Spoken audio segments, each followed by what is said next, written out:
बिस्मिल्लाहिर्रहमानिर्रहीम। एक बहुत प्यारा वाक़या मैं आपको बताऊं। एक गांव में एक पेंटर रहता था। वो सीनरी वगैरह की पेंटिंग करता था, झील, झरने, पहाड़ वगैरह की, और उसे महंगे दामों में बेचता था। काफ़ी अमीर था वो अपने इस तिजारत की वजह से। एक मर्तबा एक साहब उनके पास आए और उन्होंने उससे कहा कि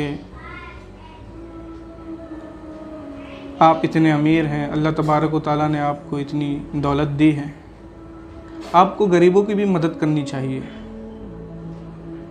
देखो, वो हमारे पड़ोस में जो कसाई है, दौलत में वो आपसे ज़्यादा नहीं है, आपसे बहुत कम है, मगर हर रोज़ वो एक बकरा ज़बह करता है और गांव के लोगों में तकसीम कर देता है। अल्लाह तबारक व तआला ने आपको तो उससे बहुत ज़्यादा दिया है, आपको भी लोगों की, गरीबों की मदद करनी चाहिए। वो पेंटर उन्हें कुछ नहीं बोलता है, उनका चेहरा देखता है और मुस्कुरा देता है। वो साहब ये महसूस करते हैं कि लगता है मेरी बातों का इन पर कोई असर नहीं, शायद ये किसी पर कभी सदका नहीं करेंगे, और झुल्ला कर वहाँ से उठकर चले आता है और आकर लोगों में ये बात फैला देता है कि ये जो पेंटर है बड़ा बख़ील है, मैंने उनसे ऐसी ऐसी बातें कही मगर एक फूटी कौड़ी सदका करने के लिए तैयार नहीं है। अब लोगों में ये बात फैल जाती है कि पेंटर बख़ील है, पेंटर बख़ील है। पूरे गांव में ये बात फैल जाती है कि पेंटर बख़ील है, कंजूस है। पूरी ज़िंदगी वो पेंटर कंजूस ही के नाम से जाना जाता रहा। आखिर वक्त में जब वो पेंटर बीमार पड़ा तो कोई उसे पूछने भी नहीं आता था, क्योंकि सब जानते थे कि ये माल और दौलत सिर्फ अपने लिए ही कमाया है,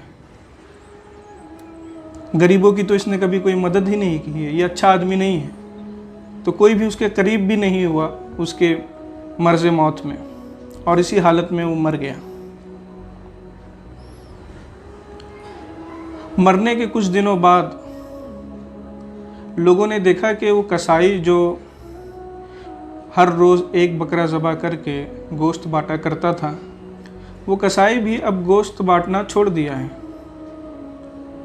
लोगों को शायद लगा कि लगता है कोई माली नुकसान हुआ होगा या कुछ और सबब है। अब तक तो वो रोज़ाना गोश्त बांटता था, पिछले कई दिनों से क्या हुआ कि वो गोश्त नहीं बांट रहा। लोग उसके पास जाते हैं, पूछते हैं भाई सब खैरियत तो है? वो कहता है अल्हम्दुलिल्लाह, सब बेहतर है। लोग पूछते हैं कि पहले आप गोश्त बांट रहे थे, इन दिनों आपने गोश्त बांटना बंद कर दिया है, कुछ हुआ तो नहीं है आपके साथ? वो कहता है कि मुझे क्या हुआ, मुझे कुछ नहीं हुआ। तो बोले फिर पहले आप गोश्त बांटते थे, अब नहीं बांट रहे? बोले मैं कहाँ बांटता था, मुझे तो वो पेंटर पैसे देता था और कहता था कि इन पैसों से एक बकरा ज़बह करके गांव के गरीबों में तकसीम कर दिया करो। मैं तो वही करता था, उसका पैसा मुझे मिलता था, मैं बकरा ज़बह करके गांव के लोगों में तकसीम कर देता था।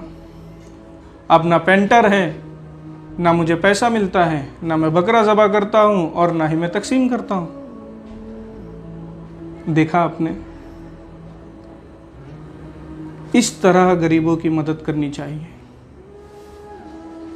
इसे कहते हैं कि दाएं हाथ से सदका करो तो बाएं हाथ को खबर ना हो।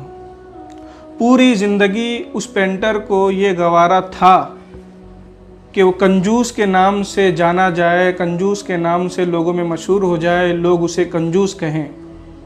लेकिन उसे ये गवारा नहीं था कि लोग ये कहें कि वो फला पेंटर जो है ये बहुत अच्छा है, वो गोश्त बांटता है, लोगों की मदद करता है। नफ्स को किस तरह मारा है इस पेंटर ने, हमें इसके तरीके को अपनाना चाहिए। आज लॉकडाउन होने की वजह से लोग अनाज को तरस रहे हैं। ऐसी सूरत में कुछ खैर खा हजरात उनकी मदद भी कर रहे हैं। सोशल मीडिया पर मैंने ऐसी तस्वीरें भी देखी हैं कि कोई अगर एक लाइबो भी दे रहा है तो उसकी फ़ोटो खींच रहा है और उसे सोशल मीडिया पर अपलोड कर रहा है। कोई अगर गरीबों को पुलाव का डब्बा दे रहा है छोटा सा, तो गरीबों के साथ फ़ोटो खिंचा रहा है और सोशल मीडिया पर उसे शेयर कर रहा है। ये क्या है? मुझे मालूम है कि एडवर्टाइजिंग भी एक हद तक ज़रूरी है, लेकिन एडवर्टाइजिंग इस तरह करनी चाहिए कि कोई गरीब शर्मसार ना हो।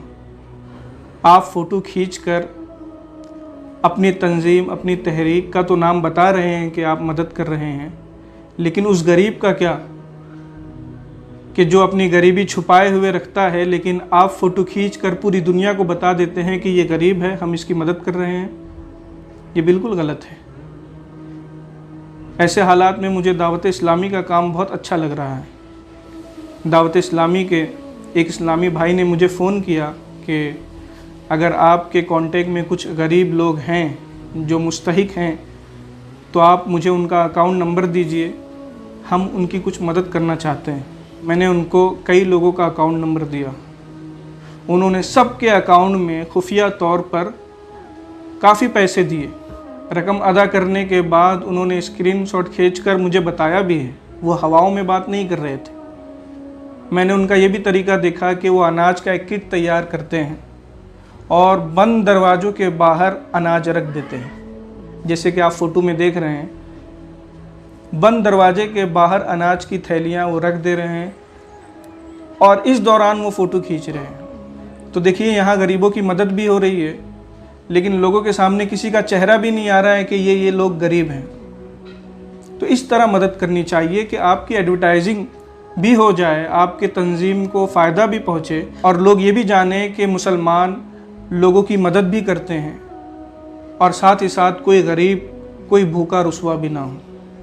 कोशिश करें कि आप जब भी किसी को कोई मदद कर रहे हैं तो खुफिया तौर पर मदद करें, और अगर आपको एडवर्टाइजिंग करनी ही है तो आप इस तरह एडवर्टाइजिंग करें कि किसी गरीब का चेहरा आप लोगों के सामने पेश ना करें। उम्मीद करता हूं कि आप इन बातों पर अमल करेंगे, और अमल करने से पहले उस कंजूस पेंटर को ज़रूर याद कर लेना कि पूरी ज़िंदगी कंजूस कहलाना तो गवारा किया, लेकिन अपने नफ्स को इस तरह उसने मारा है कि उसने एक मिसाल कायम कर दी है। इज्तिमाई ज़िद्दैन मुहाल है ना, दो ज़िद एक साथ जमा नहीं हो सकती, लेकिन हम इसे कंजूस सखी कह सकते हैं कि लोगों की नज़र में तो ये कंजूस था, लेकिन अल्लाह तबारक व तआला की नज़र में ये सखी था। तो जब भी आप ये अमल करने जाएं, इस कंजूस पेंटर को, इस कंजूस सखी को ज़रूर याद कर लें और इसके तरीके को अपनाने की कोशिश करें। अस्सलामु अलैकुम व रहमतुल्लाहि ताला व बरकातहू।